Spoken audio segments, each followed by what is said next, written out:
Ladies and gentlemen, children of the interwebs out there, Sebastian Envy, Strong Style Cinephile, and of course, one half of the reigning, defending MPX Tag Team Champions, Batwoman.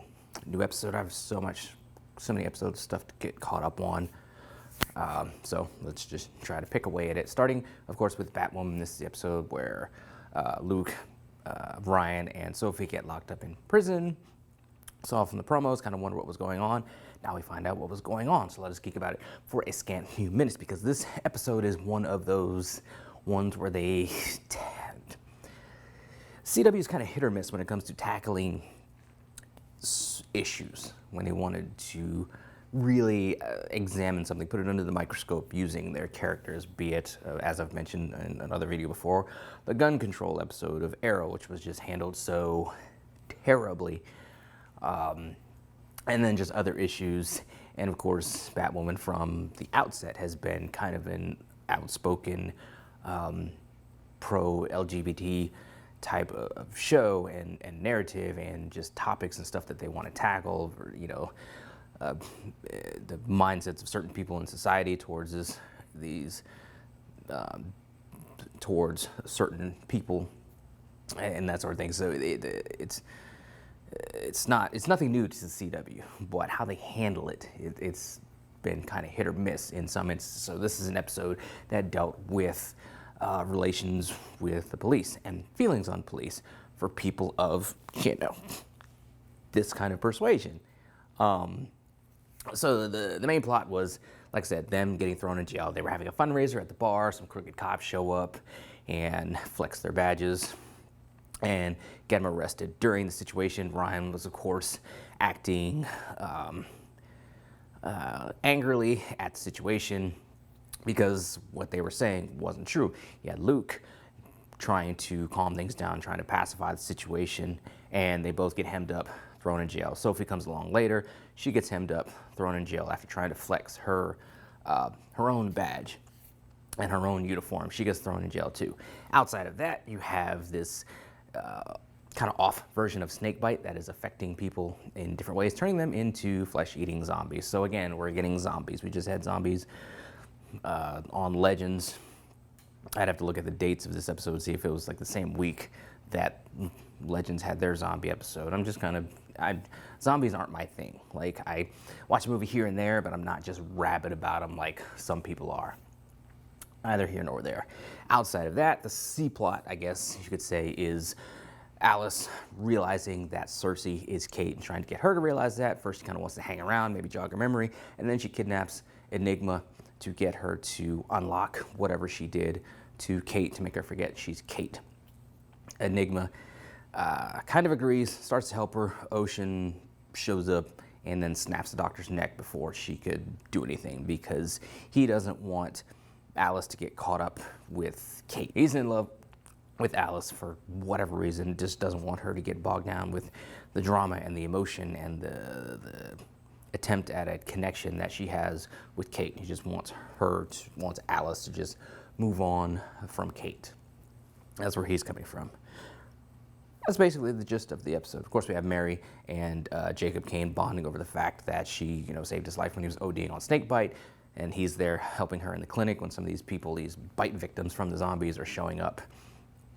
And they're working together in the clinic, and then they kind of finally deal with the fact that they're going through the same thing. Jacob took the snake bite to try to have do-overs with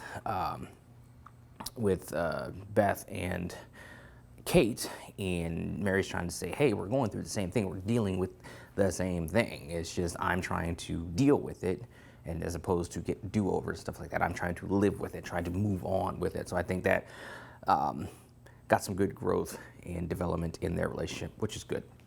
So let me go back to the jail thing with them in there, and you can see kind of prickly exchange between Luke and Ryan, because Ryan is coming from source of anger and just bad dealings with the cops, whereas Luke gets defensive about Ryan's view of him, that he's just this prim and proper black guy, went to these all predominantly white schools, so he's kind of looking at things a different kind of way. He's feeling some of the privilege oats of some of those students that he went to school with. And I've went to private schools for majority of my life until my senior year of high school, where I went to public school. So, I mean, I've been around both sides of that. I was, I guess, for the longest time, and even to this day, like, I'm looked at by lots of people that I know in the vein that Ryan looked at Luke, whereas, like, I experienced things in, like, a different way. I've had several run-ins with the cops. I've been pulled over so many times over just nothing. So I have that experience, but I don't have the more street level experience like Ryan does. So to see those two viewpoints in dealings with the cops kind of butt heads, it was interesting. It resonated with me because I know that struggle. I know that divide and that sort of, I know why they're butting heads like that. And then you have Sophie, who like understands that the system is broken, because it is. The justice system is broken. We have two justice systems in our country. That's a fact. That's not, the woke agenda talking or this or that. That is pure facts that we see on display every single day, that there are two justice systems in America. And you have Sophie seeing that, understanding that the system is broken, so she tries to join the system to change it from the inside as a cop, because as a kid, all the cops around her didn't look like her. So she wants to be an example, a positive example to those who look like her, that they could be something more than what society tells them that they can be. So, I mean, there's just so many just familiar beats that this episode went through. And I think they actually handled it well. I mean, at least in my opinion, it resonated with me on so many levels. As I said, with people that I know who are from Ryan's camp, who have that street level experience, people from me who don't have that sort of experience, who go to those type of schools and been around those neighborhoods, raised in those neighborhoods like I was, but still I have this, so I still get treated and looked at in the same way as, the street level, experience type of people. And then the people who want to be like Sophie and try to be that shining beacon of change. And it's just, like, there are so many feels I got in this episode, which is actually a good thing. See, all that stuff was good when it was just focused on that and these characters.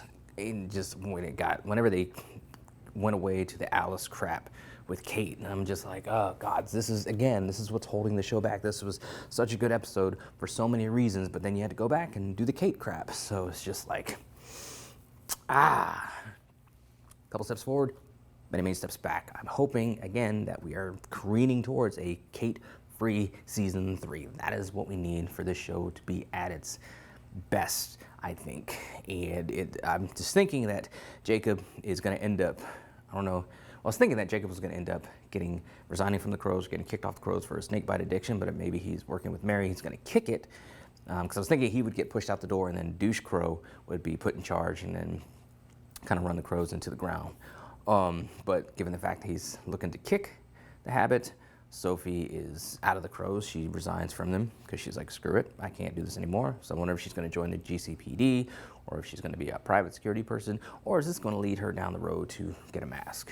Speaking of Douche Crow, he ends up shooting Luke at the end because Luke's reaching for his phone to try to show that this one dude who they were in prison with, in a little holding cell with, is trying to steal a car. Luke's trying to stop him, and he gets shot by Douche Cop, who thinks he's reaching for a gun, but he's reaching for a cell phone. I saw on a message board that somebody said that was like a stupid way for him to get shot or whatever, even though they were trying to make it real for black people. That was a stupid way for him to get shot. I'm like, bro, that's just like everyday life.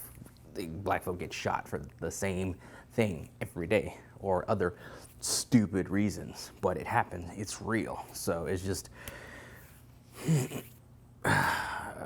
apparently there's some blurry set photos that have been seen of Luke in the Batwing costume. So maybe this is going to be the catalyst for him wanting to change things about himself, to protect himself, to suit up eventually. Maybe like the suit is going to be something Iron Man-esque, where it's keeping him alive or helping him function. Remains to be seen how it goes. But all in all, it was an interesting episode. Like I said, the jail stuff, just the social topic that they were attacking with this episode was good stuff. The zombie stuff, I could take it or leave it. The Alice stuff, stupid. Jacob and Mary, their development, good. So it was just mixed bag, but mostly a positive one, I think.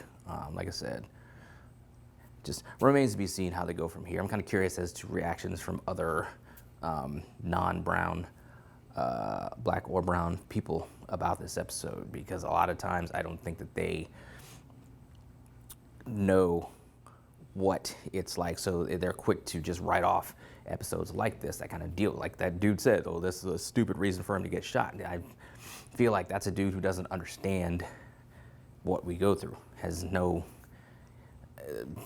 not sat there and thought about it, has not empathized with the kind of stuff that we deal with on a daily basis. And this episode kind of puts a focus on that. So I'm really kind of wondering rather what people took away from it. Did they learn anything, or did they just write it off as, oh, this is more woke agenda, leftist, yada, yada, yada. It's just, who knows? But it was a good episode to me in that regard. It was a well-handled social topic, for once, for the CW. But anyway, those are my thoughts on it, scattered as they often are. What do you guys out there think? Let me know in the comments below. Follow me, social media. Talk to me there, talk to me here. Let us geek.